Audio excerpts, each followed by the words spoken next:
अगर आप किसी एडवोकेट से अगर ये बोलते हैं कि केवल आप और केवल आप ही हैं जो जुडिशियरी का एग्ज़ाम दे सकते हैं, तो शायद वो खुश हो जाए।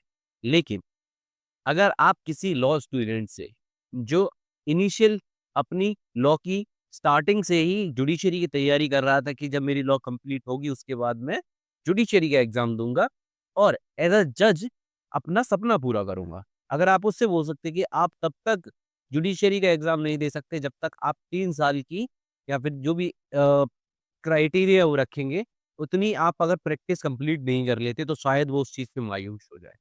तो कुछ ऐसा ही हुआ है रिसेंटली जब स्टेट ऑफ गुजरात के द्वारा जुडिशरी की वैकेंसी निकाली गई और उस पे स्टे लगा दिया गया सुप्रीम कोर्ट के द्वारा। तो चलिए समझते हैं कि एक्चुअली हुआ क्या? क्यों सुप्रीम कोर्ट ऑफ इंडिया के द्वारा गुजरात स्टेट की इन वैकेंसीज पर स्टे लगा दी गई?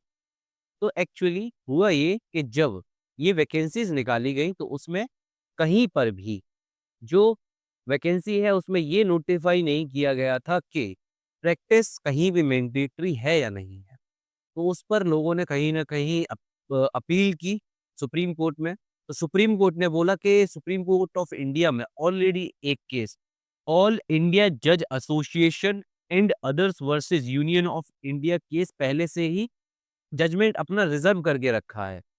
तो उस केस के बारे में पहले समझते हैं कि उस केस में हुआ क्या? एक्चुअली कहीं न कहीं ये चीज़ पहले से डिमांड की जा रही थी कि जुडिशरी के एग्ज़ाम के लिए एक एलिजिबिलिटी जो क्राइटेरिया है उसे बढ़ाया जाए, उसमें कहीं न कहीं प्रैक्टिस मैंडेटरी की जाए, 3 साल की प्रैक्टिस। तो चलिए समझते हैं कि ये डिमांड आखिर उठी क्यों? कि प्रैक्टिस जो है वो उसे मैंडेटरी किया जाए। तो एक्चुअल हुआ क्या कि सबसे पहले जो मेन कॉज़ था वो ये था कि जजेस के द्वारा मिसकंडक्ट, दूसरा लैक ऑफ लीगल नॉलेज, तीसरा कहीं न कहीं जो एडवोकेट्स थे वो ज़्यादा सीनियॉरिटी और ज़्यादा एक्सपीरियंस होल्ड कर रहे थे एज़ कंपेयर टू द जज। तो वहाँ पे मैटर ऑफ कॉन्फ्लिक्ट भी कहीं न कहीं हो रहे थे। तो इसी सब चीज़ों के चक्कर में कहीं न कहीं ये जजमेंट जो है रिज़र्व कराया गया और सारे ही स्टेट से उनके रिकमेंडेशन माँगे गए कि क्या ये चीज़ करनी चाहिए या नहीं। तो सुप्रीम कोर्ट ऑफ इंडिया ने ये बोला है कि सारे स्टेट से ये चीज़ पूछ ली गई है कि प्रैक्टिस मैंडेटरी की जानी चाहिए या नहीं? सारे हाई कोर्ट से ये चीज़ पूछ ली गई है। तो अब जब जजमेंट आएगा तो आप ये मान लीजिए कि ऑलमोस्ट कन्फर्म है कि आपका जो प्रैक्टिस है, वो मैंडेटरी कर दिया जाएगा।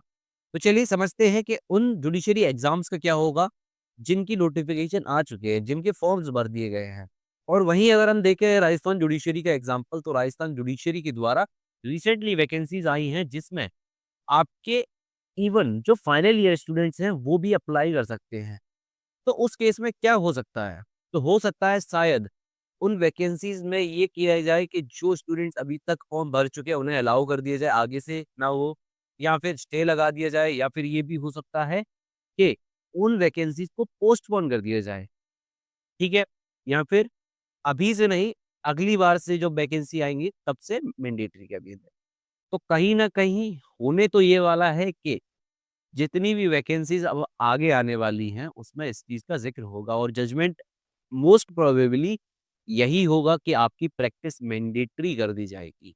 क्योंकि मिसकंडक्ट बाय जजेस और लैक ऑफ नॉलेज तो कहीं न कहीं ये दिक्कत बहुत ज़्यादा देखने को मिल रही थी। इसी सब के चलते कहीं न कहीं ये सारे स्टेप्स लेने पड़ रहे हैं सुप्रीम कोर्ट को। तो इस केस में कहीं न कहीं मेरा यही सजेशन रहेगा कि अगर आपने अपनी एलएलबी की डिग्री कंप्लीट कर ली है, तो आप एज़ अ एडवोकेट अपने आप को रजिस्टर करा लीजिए। अब दिक्कत किन लोगों को आने वाली है, तो दिक्कत उन लोगों को आने वाली है, जो ऑलरेडी कहीं न कहीं अब एज़ अ एम्प्लॉयी वर्क कर रहे हैं और उन्होंने अपने आप को रजिस्टर्ड नहीं कराया था और वो अपनी प्रिपरेशन कर रहे थे साइड बाय साइड।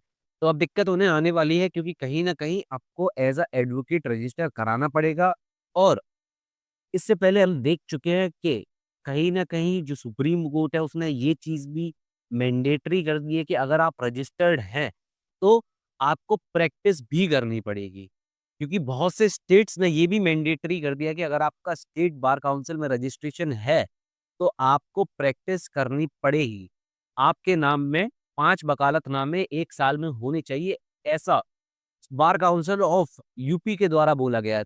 तो अगर आप अभी तक ये सोच के चल रहे थे कि हम जुडिशरी की प्रिपरेशन भी करते रहेंगे और साइड बाय साइड अपनी जॉब भी करते रहेंगे, तो शायद अब इन सब चीज़ों में मुश्किलें आने वाली हैं, क्योंकि अब इन चीज़ों पर सुप्रीम कोर्ट के द्वारा जजमेंट इन फ्यूचर यही आएगा कि आपकी प्रैक्टिस को मैंडेटरी कर दिया जाए। धन्यवाद। इस केस से रिलेटेड फर्दर जो भी इन्फॉर्मेशंस होगी टाइम टू टाइम आपको नोटिफाई किया जाएगा और ऐसे ही इन्फॉर्मेशंस के लिए फॉलो कीजिए द लॉ डोजो को। Thank you.